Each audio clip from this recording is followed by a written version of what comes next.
Hi everyone, welcome back to my channel.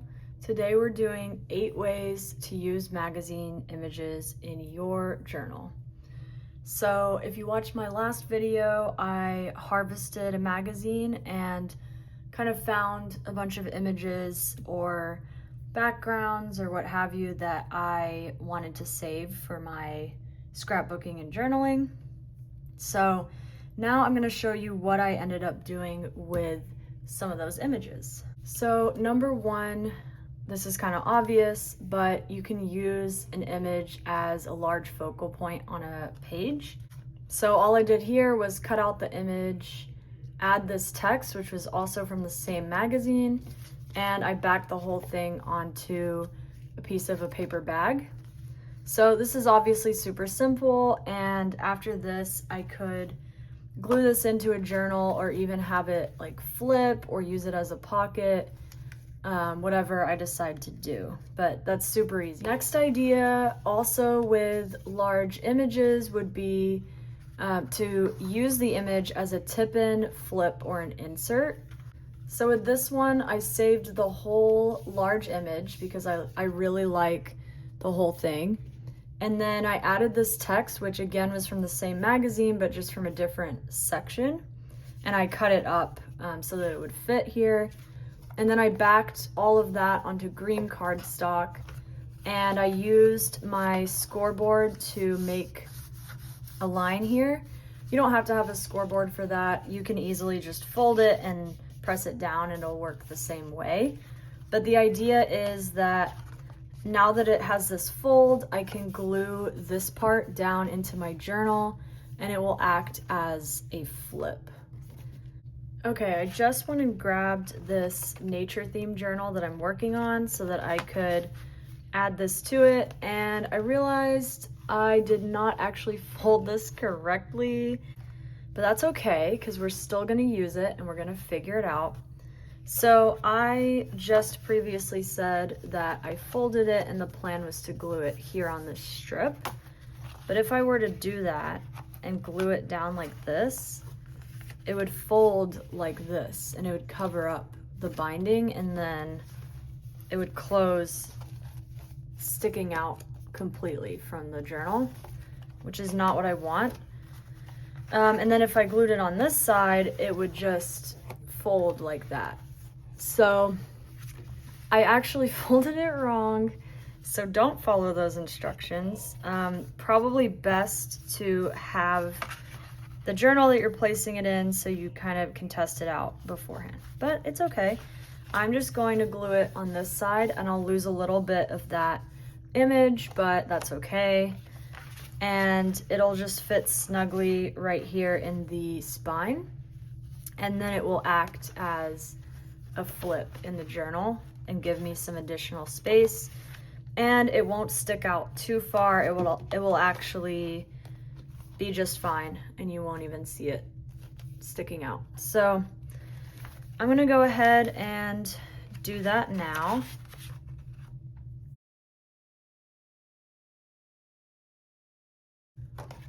So I just glued that in, and as you can see, it just flips nicely as kind of an additional page. So I'm just gonna press this down and make sure that it fits securely in the journal. And I do wanna make a note here that you don't actually have to fold it down the way I did. You could just simply make a card like this and then use washi tape to stick it into your journal. And it could also flip upward or downward, you know, whichever way you want it to.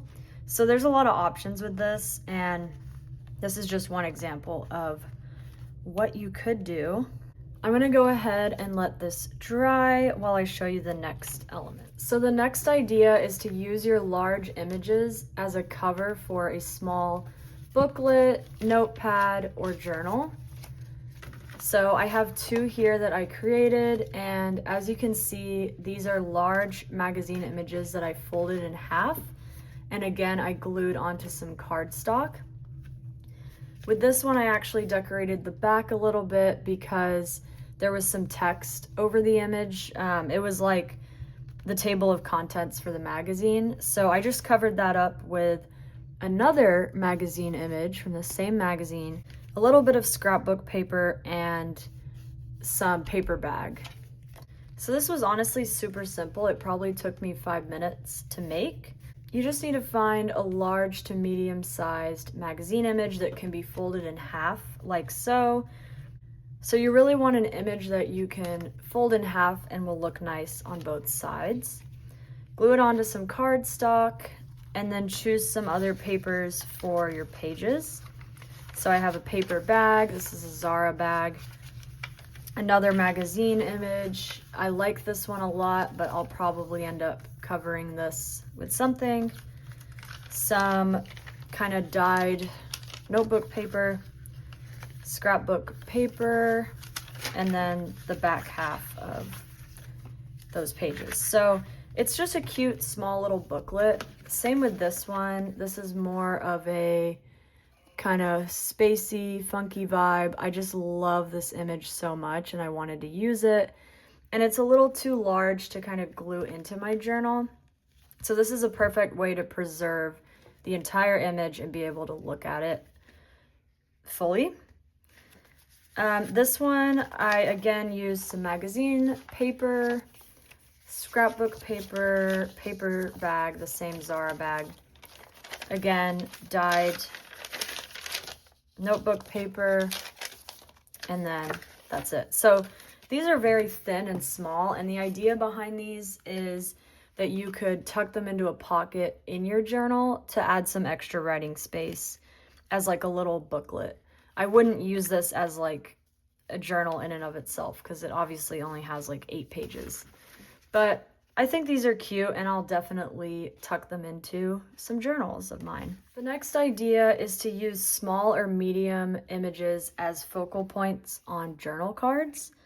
So if you watched my previous video, you saw that I found these really cool kind of flower illustrations with descriptions of their name, their scientific name, kind of a little bit of information about them.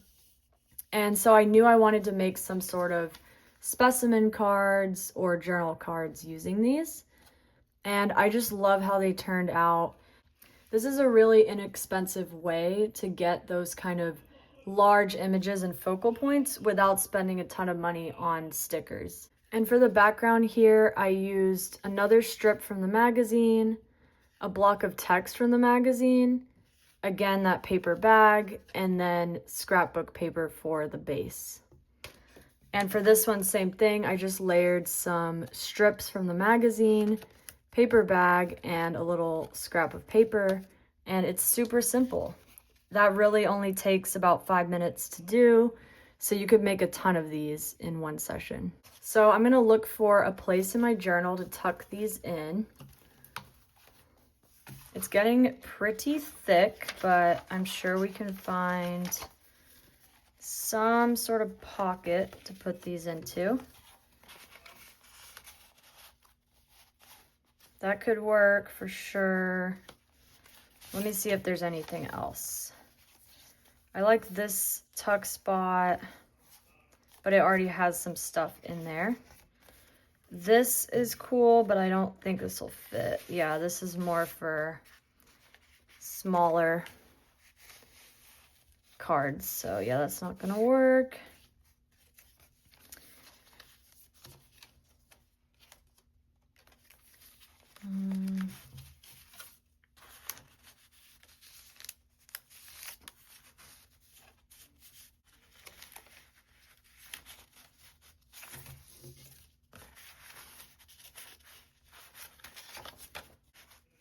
Okay, I ended up tucking this one into the back of this pocket.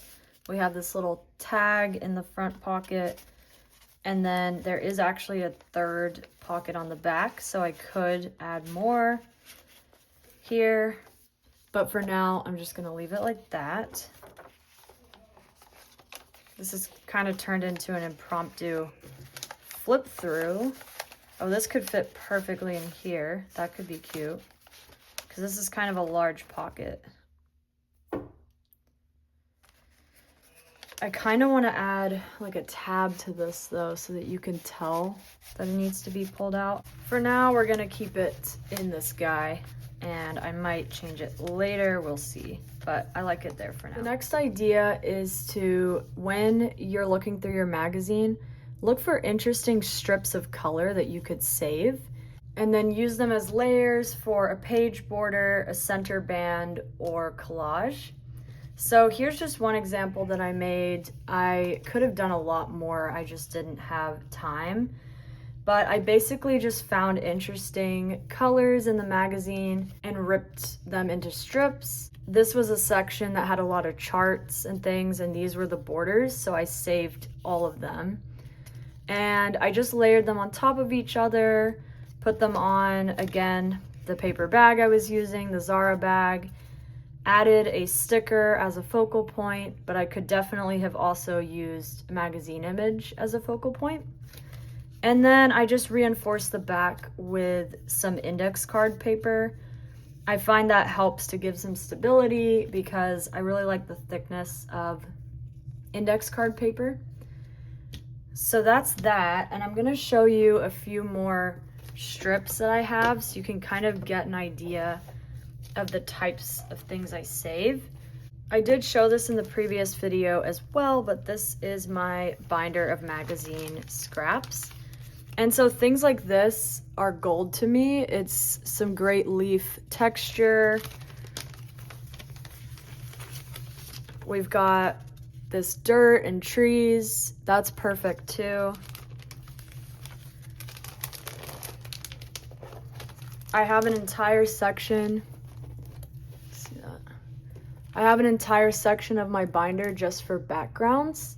So, like I was saying, I kept all of these little strips from that magazine.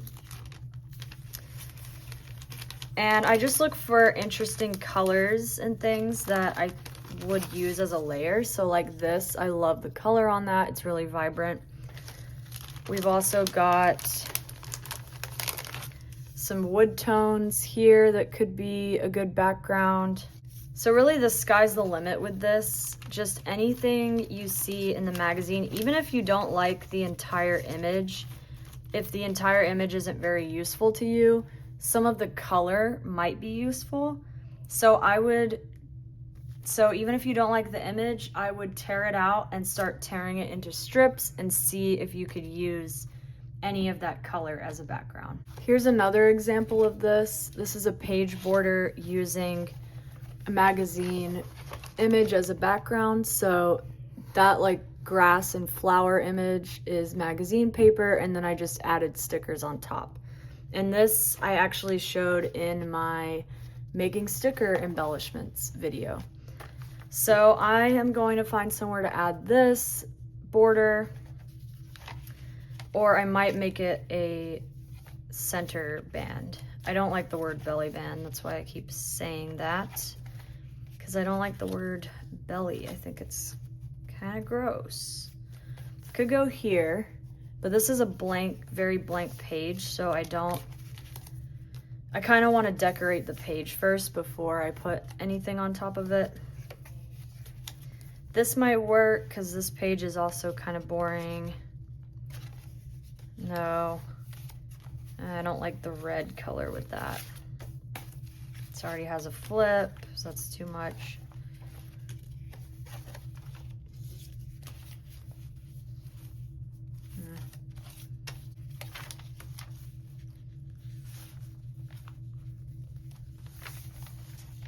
I think I'm gonna add it here because I don't love the map background of this page. I really added it to this journal so I could get this map background, but the back of the page isn't that cool. So I think I'll add it on top of here as a center band, and then I can tuck things into it. So that's that. It's glued into the journal now, and once the glue dries, I will be able to tuck things in here. The next idea I have is another kind of journal card. So these were actually made from a masterboard, and the way I did that was I used the negatives of things that I had cut out, or again, those kind of scrap pieces, and so I just glued them onto a masterboard and then I cut it up into smaller cards to create these. And I do want to say that I got the masterboard idea from Sleepless Paige. I love her channel. She has amazing ideas, and this is one of them. I do not take credit for the idea. I just wanted to try it out. So these are the cards I ended up with.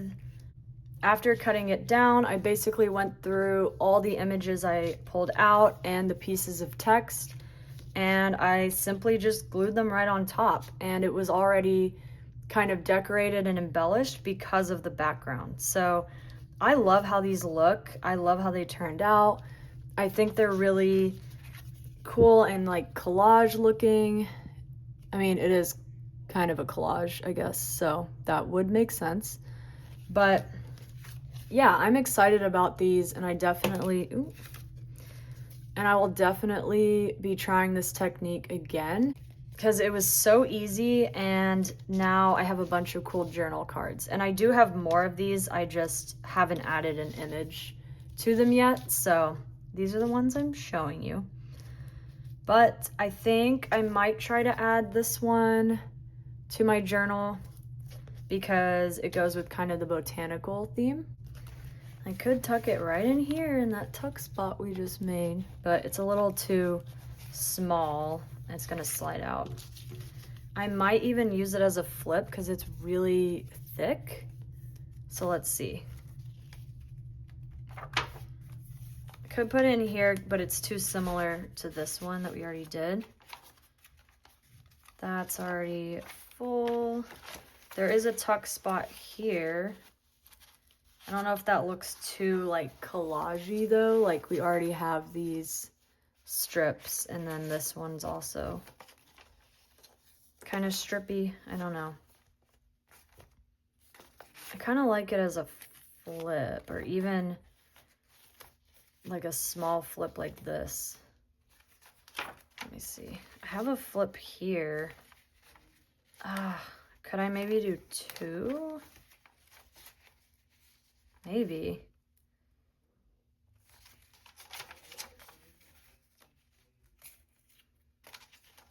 I'm not gonna do two like that.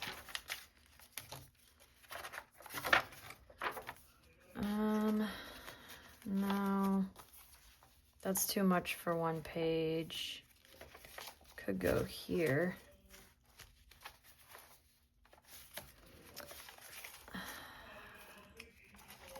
This journal's getting thick, honestly. Okay.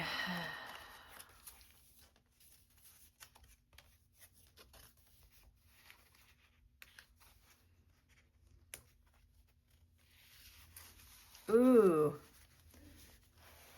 It kind of fits perfectly in this pocket here. There's also this vellum pocket, but it doesn't fit so well because of all the layers. So I think I'll put it in this back pocket and kind of have it sticking out a little so that I can see that it's in there. I love that. Perfect. The next idea is to punch out shapes or use a stencil to trace shapes and cut them out. And you can then use the shapes to make many different things, one of which are these scrappy sort of embellishments. So this one, I used a stencil to draw a heart and cut it out, and then I just used, again, scrap pieces to kind of embellish it. And this could be glued to the top of a page or on a pocket or journal card, whatever. This one is just a small cute image of a plant, and then I added some scraps behind it. This one was again using the heart stencil and then a smaller heart punch out on top with a kind of torn out image for the background.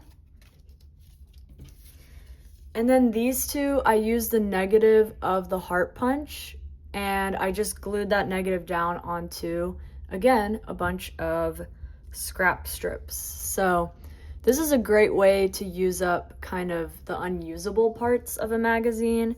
Like, by all definitions, this is trash, but I was able to kind of glue it together and create something potentially useful.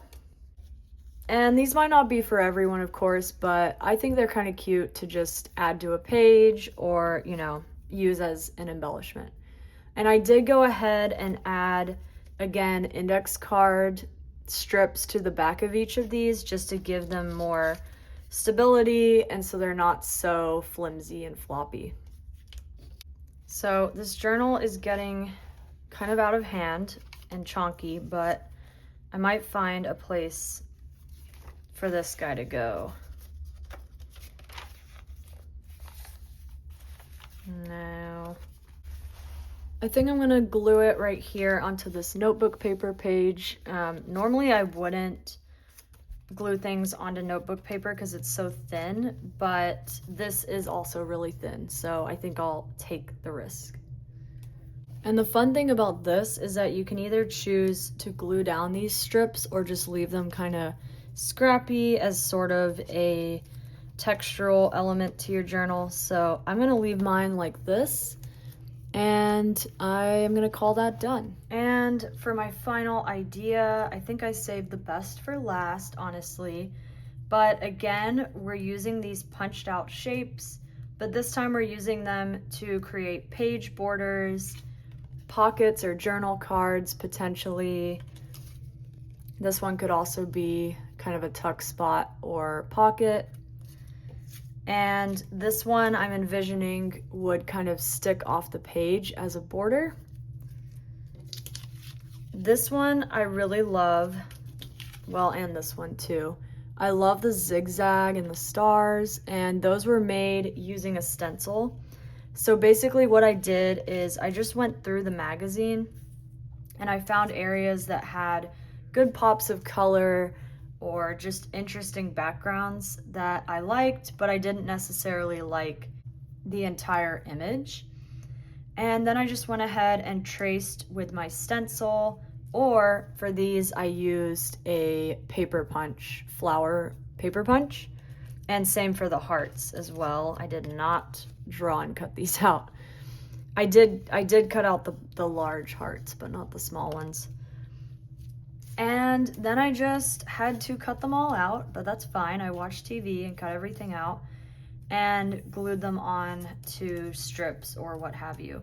And what's so fun is that the background here is actually an advertisement, same piece of it used for this one.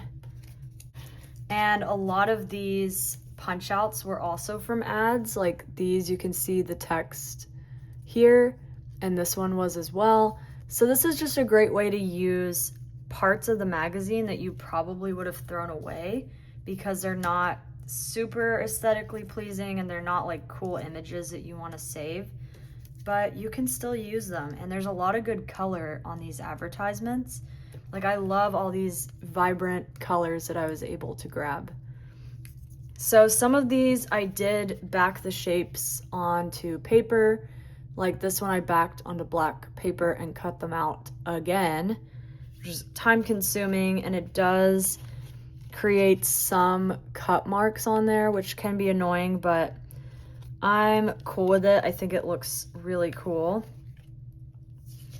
This one's super easy if you have a paper punch, and then the heart was just a stencil and it was very easy to cut around. And if you don't have stencils or paper punches, you can do the same thing. Just draw some large stars or hearts and just start cutting. I mean, this kind of swirly thing and this zigzag, you could easily freehand that and just cut it out. So you don't need any supplies necessarily to do this. It just might make it a little bit easier. But honestly, the sky's the limit with punching out shapes. Like you could make templates for really any shape you want. You could do squares, circles, abstract shapes, really whatever you can think of. And I'm definitely gonna be trying this again because I love how these turned out. So that is it for today, guys. I did write down all the ideas in case you want to take a screenshot for later. But I would also love to hear how you use magazine images in your journal. I'm always looking for new ideas, and I just think magazines are such a great source for imagery, and It's a cheap way to create a ton of embellishments without having to invest in a lot of supplies. And it's also less wasteful too, which is always a plus and something that's important to me in my junk journaling. So thank you so much for watching, and I hope you have a great day. Happy crafting.